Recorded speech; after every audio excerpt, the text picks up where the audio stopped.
Hi, I'm Lauren English, licensed professional counselor and business development representative with Pinnacle Point Hospital, and I'm happy to be back on Wellness Wednesday. Today, we're going to talk about the role social media plays in youth mental health. Teens spend an average of 7 hours and 22 minutes on their phones a day, and tweens ages 8 to 12 are not far behind, with over 4 hours and 44 minutes daily. And I bet if we looked at some of our phones as adults, we would be a little bit alarmed to see how much time we actually spend on ours as well. And so, knowing this information, it can be kind of startling and grab your attention and think, wow. And especially after this pandemic, I know a lot of phone usage has been our main way of communicating. But what are the effects of social media on teens and youth's mental health? We're going to talk about that today. Some of the effects of increased phone usage and social media in teens that we found in some studies says that there are increased feelings of depression, anxiety, poor body image, and loneliness. And how does this affect teens' development and overall mental health? So if kids aren't getting enough practice relating to people and getting their needs met in real time, or being able to conversate with somebody face to face, and instead focus on using their phone as a primary means of communication, this risk increases their chances of not being able to communicate as adults and be able to feel comfortable in social settings and in job interviews, and the list goes on and on and on. So how can we help with this issue as adults? It's up to us to set a good example of what healthy communication and phone usage looks like. Most of us check our phones and our emails way too much, and that's out of either real interest or just habit.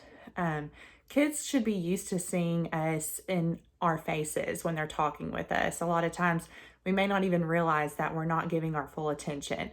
So the more that we can show our faces and not our heads bent over a screen or a laptop, and I understand that's been the way that we've had to communicate the last few months in this pandemic through work and just talking with family members, but maybe we can establish some technology-free zones in our homes. And maybe some technology-free hours when no one uses their phones. Just saying something simple as, this is a no phone zone, let's just focus on having a good time together. That can be a good way to start showing some healthy communication habits.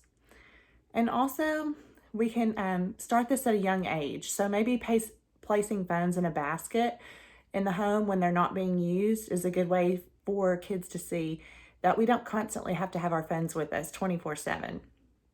And then also implementing a device charging station in the parents' room or another neutral spot in the home can help kids from not having to have their phones at night, which can also disturb their sleep patterns. And then enforcing digital curfews is another way to help manage the social media usage.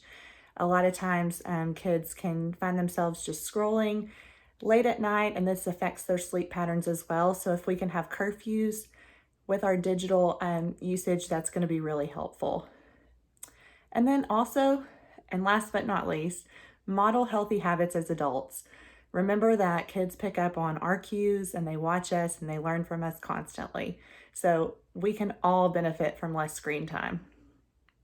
And then also offline, the gold standard for helping kids build self-esteem is to get them involved in things that are going to help them feel more confident. So whether that's volunteering or finding an extracurricular activity or finding a hobby that they really enjoy, that's what's going to build their confidence rather than just spending a lot of time using technology and comparing themselves to others online.